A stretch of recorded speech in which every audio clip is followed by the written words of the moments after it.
semua siswa-siswi SMP 4 Langke Rembong, khususnya kelas 7. Di video pembelajaran yang kedua ini, kita akan mempelajari tema tentang tugasku sebagai citra Allah. Nah, siswa-siswi sekalian, sebelum kita memulai pelajaran kita, mari kita berdoa. Dan Ibu minta siswa-siswi sekalian mengikutinya dari rumah. Mari kita memulainya dengan tanda kemenangan Kristus. Dalam nama Bapa dan Putra dan Roh Kudus. Amin. Syukur dan terima kasih kami haturkan keharapan-Mu ya Tuhan, atas perlindungan-Mu yang telah kami peroleh selama ini. Saat ini ya Tuhan, kami akan memulai kembali kegiatan kami. Kami mohon kepada-Mu, sertailah kami selalu. Doa ini ya Tuhan, kami haturkan keharapan-Mu dengan perantaraan Kristus Tuhan kami. Amin. Dalam nama Bapa dan Putra dan Roh Kudus. Amin. Hari ini kita berjumpa kembali di pertemuan yang kedua. Pertemuan yang pertama, kita sudah membahas tentang aku citra Allah yang unik.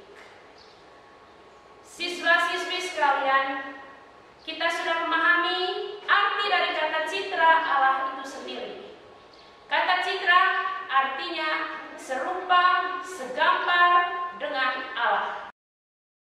Dan hari ini kita akan membahas materi yang kedua, yang bertema tugasku sebagai citra Allah. Nah, siswa-siswi sekalian, adapun tujuan kita mempelajari tema ini, yakni agar siswa-siswi sekalian mampu memahami tugas kita sebagai citra Allah dan kita mampu bertindak sesuai dengan apa yang dikatakan oleh Allah pada saat kita diciptakan. Sekali lagi Ibu tekankan, kata citra itu artinya kita diciptakan Allah serupa, segambar dengan Allah sendiri. Di situ juga Allah telah memberikan kita berbagai macam tugas. Dan sebelum kita membicarakan panjang lebar tentang tugas kita, marilah kita melihat kondisi-kondisi yang sangat memprihatinkan umat manusia sekarang ini. Ibu meminta siswa-siswi sekalian memperhatikan gambar yang ada di samping. Coba siswa-siswi sekalian memperhatikan gambar. Setelah siswa-siswi memperhatikan gambar, ada beberapa pertanyaan penuntun untuk bisa mengetahui tugas kita di dunia ini. Pertanyaan yang pertama, dan diminta siswa-siswi mencatat soalnya di buku tugas siswa-siswi sekalian. Pertanyaan yang pertama, perhatikan gambar. Apakah judul peristiwa yang ada di gambar di samping ini? Ya, pertanyaan yang kedua, apa penyebab terjadinya peristiwa ini? Pertanyaan yang ketiga, kondisi ideal yang bagaimanakah yang kamu impikan atau yang kamu inginkan terjadi di dunia ini? Pertanyaan yang keempat, apa akibat dari peristiwa yang terjadi ini untuk kita sekarang ini? Ya, sekali lagi perhatikan gambar. Ya, setelah kita memperhatikan gambar dan anak-anakku pasti sudah menjawab pertanyaan yang seperti Ibu katakan tadi. Sekarang kita coba melihat jawaban siswa-siswi sekalian. Pertanyaan pertama tadi, apa judul gambar itu? Mungkin ada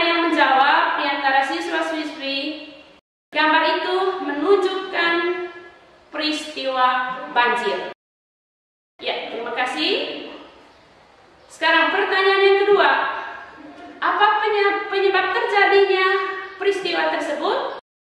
Mungkin di antara anak-anakku semua ada yang menjawabnya, peristiwa itu terjadi karena adanya sampah yang dibuang di selokan yang menyebabkan saluran pembuangan air itu tersumbat.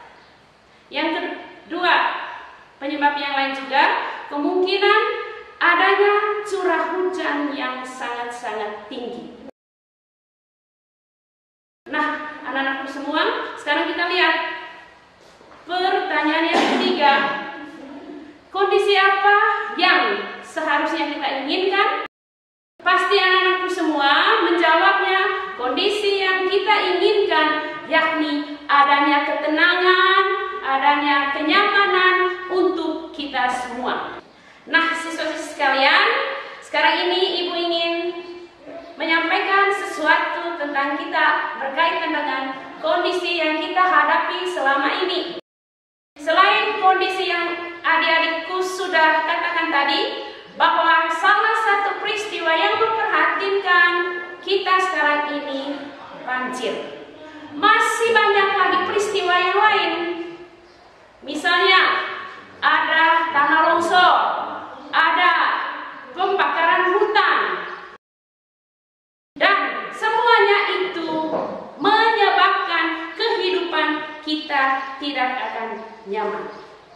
Kita manusia, di awal kita mempelajari tema ini, kita sudah mengetahui bahwa kita diberi tugas oleh Allah untuk mengolah dunia ini menjadi seperti yang Ia ciptakan awal.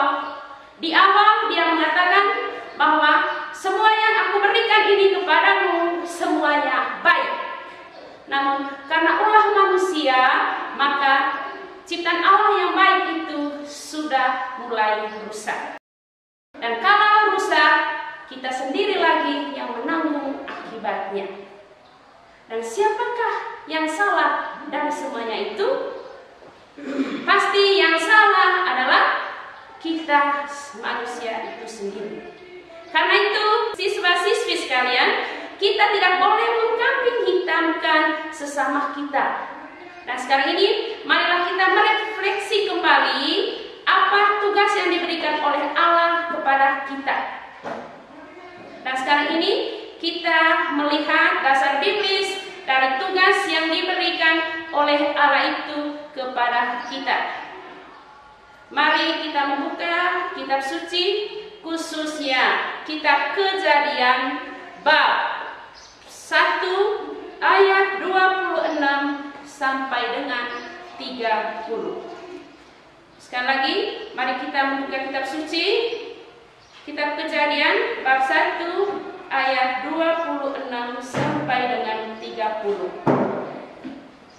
Berfirmanlah Allah, baiklah kita menjadikan manusia itu menurut gambar dan rupa kita, supaya mereka berkuasa atas ikan-ikan di laut dan burung-burung di udara, dan atas ternak, dan atas seluruh bumi, dan atas segala binatang yang melata dan merayap di bumi. Maka Allah menciptakan manusia itu menurut gambarnya. Menurut gambar Allah diciptakannya, dia laki-laki dan perempuan diciptakannya mereka. Allah memberkati mereka, lalu Allah berfirman kepada mereka, beranak cuculah dan bertambah banyak, penuhilah bumi dan taklukkanlah itu, berkuasalah atas ikan-ikan di laut dan burung-burung di udara, dan atas segala binatang yang merayap di bumi. Berfirmanlah Allah, lihatlah, aku memerintahkan kepadamu segala tumbuh-tumbuhan yang berbiji, dan seluruh bumi, dan segala pohon-pohon yang buahnya berbiji, itulah yang akan menjadi makananmu. tetapi kepada segala binatang di bumi dan segala burung di udara dan segala yang merayap di bumi yang bernyawa, Kuberikan kepada tumbuh-tumbuhan hijau menjadi makanannya. Dan jadilah demikian. Demikianlah sabda Tuhan. Terima kasih untuk siswa-siswa sekalian yang sudah membaca dan mendengar bacaan kitab suci tadi. Sekarang untuk memahami lebih lanjut apa tugas kita sebagai citra Allah, ada beberapa pertanyaan penuntun supaya kita bisa mengetahui tugas kita itu. Dan saya minta siswa-siswi sekalian mencatatnya kembali di buku tugasmu. Pertanyaan yang pertama, apa tugas manusia berdasarkan kitab suci tadi? Dan tentukan ayatnya. Pertanyaan yang kedua, perhatikan dan baca dengan baik-baik ayat 29 dan ayat 30. Pertanyaannya, bagaimanakah seharusnya hubungan antara manusia dengan ciptaan Tuhan lainnya? Pertanyaan yang ketiga, apakah kondisi-kondisi ciptaan Allah yang ada sekarang ini sudah sesuai dengan kehendak semula Allah ketika Ia menciptakan dan menyerahkannya kepada manusia? Ya, pertanyaan yang keempat, tulislah ciri-ciri tindakan manusia yang selaras dengan kehendak Allah sendiri seperti yang diamanatkan di dalam kitab Kejadian tadi. Ya, Ibu minta sekali lagi anak-anakku menjawabnya di buku tugasmu masing-masing. Baik siswa-siswi sekalian, sekarang kita coba melihat jawaban yang kamu sudah catat dan apa yang tertera di kitab suci yang barusan kita baca. Kita sekarang melihat pertanyaan pertama. Apa tugas yang diberikan oleh Allah kepada kita manusia? Tugasnya itu yakni beranak cuculah dan bertambah banyaklah, penuhilah bumi ini. Yang kedua, berkuasalah atas ikan-ikan di laut dan burung-burung di udara. Itu tugas kita manusia berdasarkan kitab suci. Sekarang kita alih ke pertanyaan yang kedua. Bagaimana hubungan kita dengan ciptaan-ciptaan Allah yang lain? Hubungannya berkaitan dengan keselamatan. Manusia tidak boleh melakukan ciptaan Allah yang lain dengan sewenang-wenangnya. Pertanyaan yang ketiga,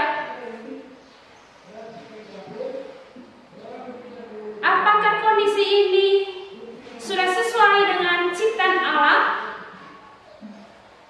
Kita tahu pasti semuanya menjawab belum, karena kondisi ini sudah rusak disebabkan oleh ulah manusia itu sendiri.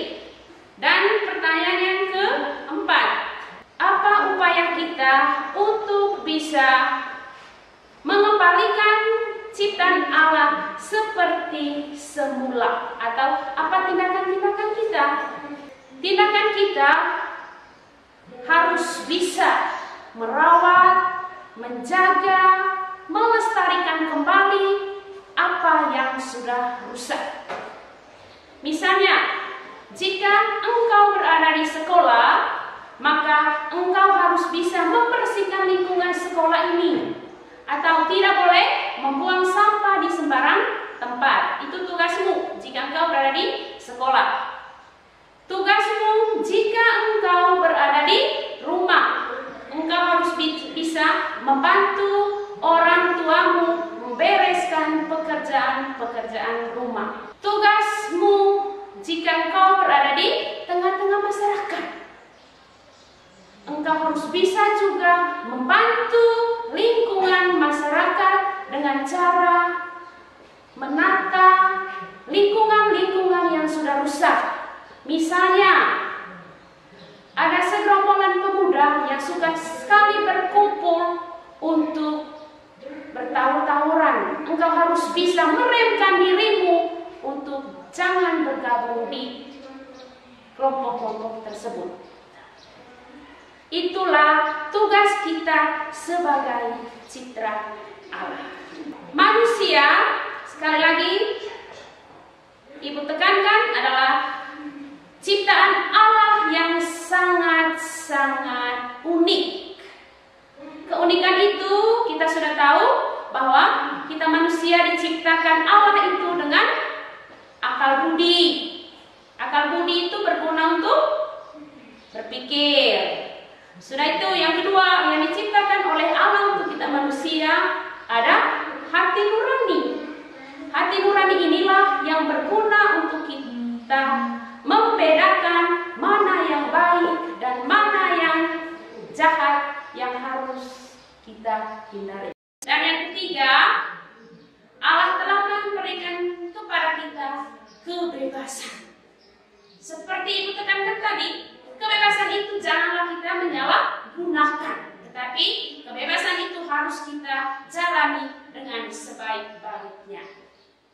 Nah, siswa-siswa sekalian, sebagai akhir dari pertemuan kita, maka Ibu memberikan tugas kepada siswa-siswi sekalian untuk engkau kerjakan. Tugasnya itu ada di LKPD 2.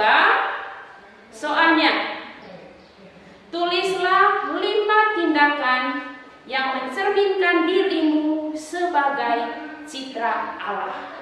Yang kedua, tulislah juga 5 tindakan yang tidak mencerminkan dirimu sebagai citra Allah. Nah, anak-anakku semua, materi kita hari ini sudah selesai. Ibu ucapkan terima kasih atas perhatian siswa-siswi sekalian. Dan sebelum kita mengakhiri pertemuan kita, mari kita berdoa. Dalam nama Bapa dan Putra dan Roh Kudus. Amin. Terima kasih ya Tuhan. Kami tetap memohon karunia-Mu menyertai kami agar kami mampu memahami materi ini dengan sebaik mungkin. Doa ini ya Tuhan kami haturkan ke hadapan-Mu dengan perantaraan Kristus Tuhan kami. Amin. Dalam nama Bapa, Putra dan Roh Kudus. Amin.